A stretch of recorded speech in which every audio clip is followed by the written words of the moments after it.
Magandang araw mga sir, mga ma'am. Isang araw naisipan ko mag-browse ng shoes or MTB shoes sa internet. Ayan, pumunta ako sa Santic website at nakita ko nga itong Santic Norman. No? So browse lang, checking ng design ng shoes. And then click ko lang yung size ko, which is 44 euro. Then click sa add to cart. And then hindi ko pa nakiklik yung checkout button niya nang biglang may dumating na box from outer space. Ayan, no? Oh, Santic. Galing sa Santic. Ayan, buksan natin. Unbox. And then ito nga yung binabrowse ko kanina na shoes. Ayan, size 44 mismo. Ito nga yun. At may kasamang Santic na socks. Manual. At ito na nga mismo yung binabrowse ko yata kanina. O, ito nga yun mismo. Yung Santic Norman shoes. Ganda. Ganda. Ulala. Pag suot mo to, kala mo like kang may pera. Looks elegant.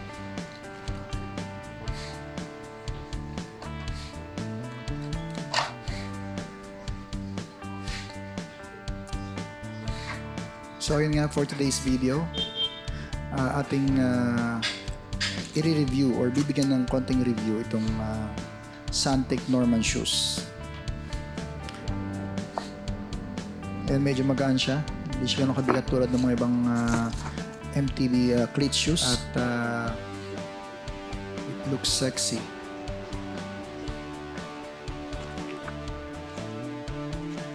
Meron siyang kasamang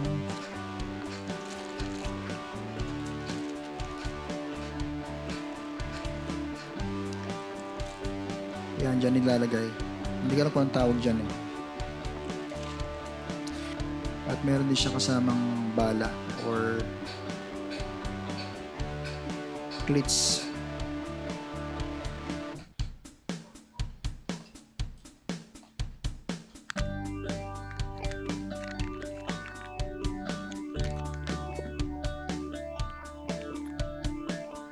At meron siyang Allen wrench kasama din.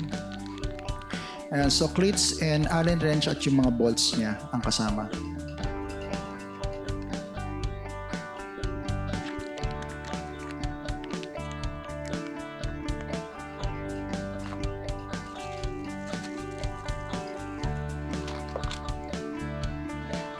Ayan, so check natin.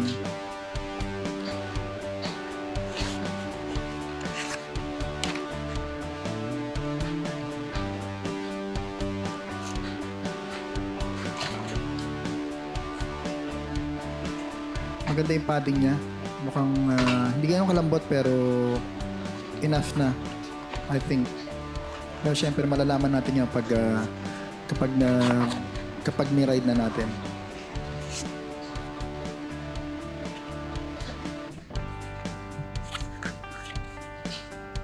Yung sa locking system nga pala nito, ang tawag ay A-top lace system. Yung bali naghihigpit. Meron siyang velcro, strap, ayan. Don't pull up knob. Ayan, don't pull up knob. Hindi siya katulad nung mga Shimano na hinahatak pataas muna bago maikot. Ito diretso na. So to loosen, tanggalin natin to. Ayan, pag ganyan, to tighten. Ayan pala, tighten. And then pag ganun, pagpabukas, ayan.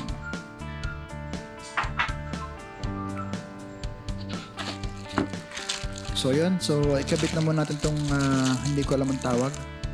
Meron siyang kasamang key.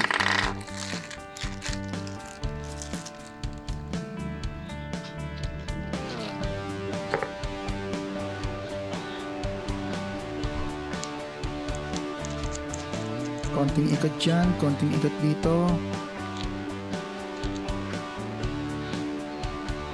higpitan natin.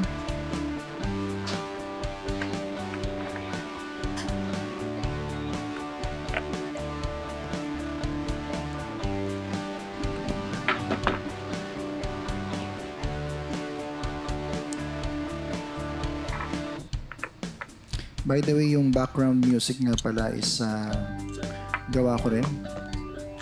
Sarili kong music. Wala lang. Share lang.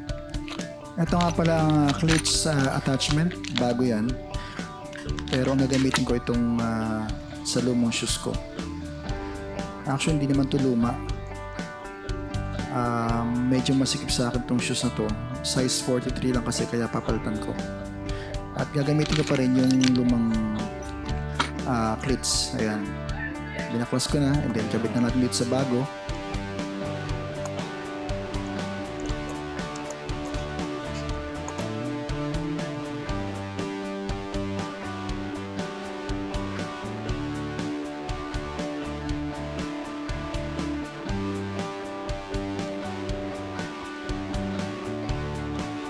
Ayan, nakabit na. Yung outsole nga pala nito ay gawa sa nylon. Yung upper naman niya ay microfiber. So mas breathable siya and durable. Pogi, no? Yan, no?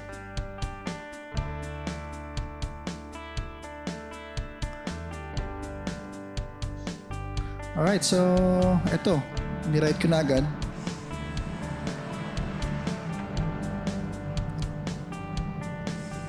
Para matest natin yung shoes agad. At mabigyan ng konting review.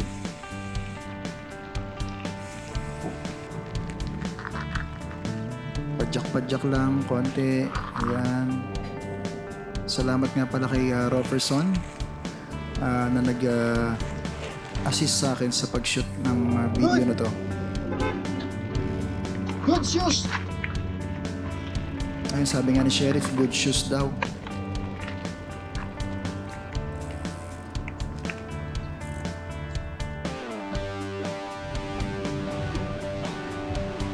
Ayun eh. Model.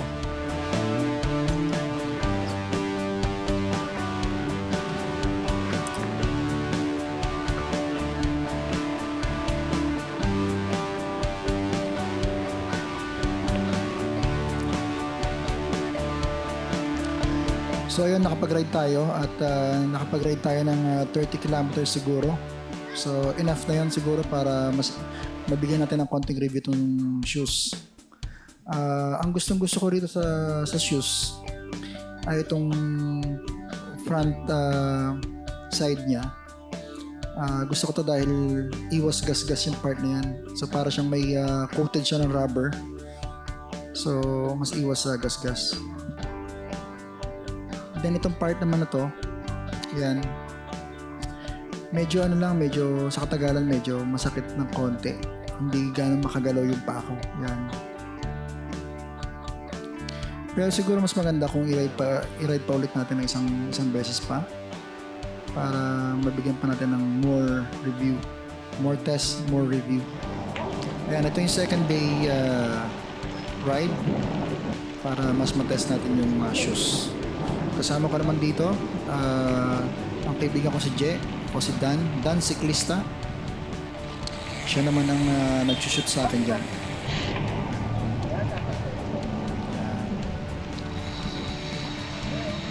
So tumakbo kami dyan ng mga less than 40 kilometers para lang mas matest na mabuti yung shoes. So after that ride, napansin ko na yung sinasabi ko na medyo masikip sa may bandang ankle, na hindi gano'ng makagalaw yung paa ko or hindi gano'ng makakilos. Sa una lang pala yun.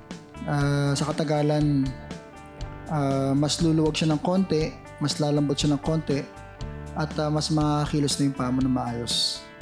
So parang dahil bago siya, kaya medyo mahigpit pa ng konti. Virgin pa daw kasi. So yun, so far, all good. Gusto ko yung shoes. Hindi siya masakit sa paa. At mukhang durable naman, breathable, looks sexy, pogi-pogi. At ang Coco rito nga pala ay 3,800. Pero sa Lazada and Shopee, parang meron nakita mas mura. Nasa 3,200 or 3K. You can check that out as well. So yun, at nabigyan natin ng konting review. Na-unbox and nabigyan natin ng konting review yung shoes. Maraming salamat sa mga nanood at sa mga patuloy na sumusuporta rito sa ating channel. At sa mga hindi pa nakapag-subscribe, consider subscribing. Hit the subscribe button. Please like and share. Maraming salamat. Ciao.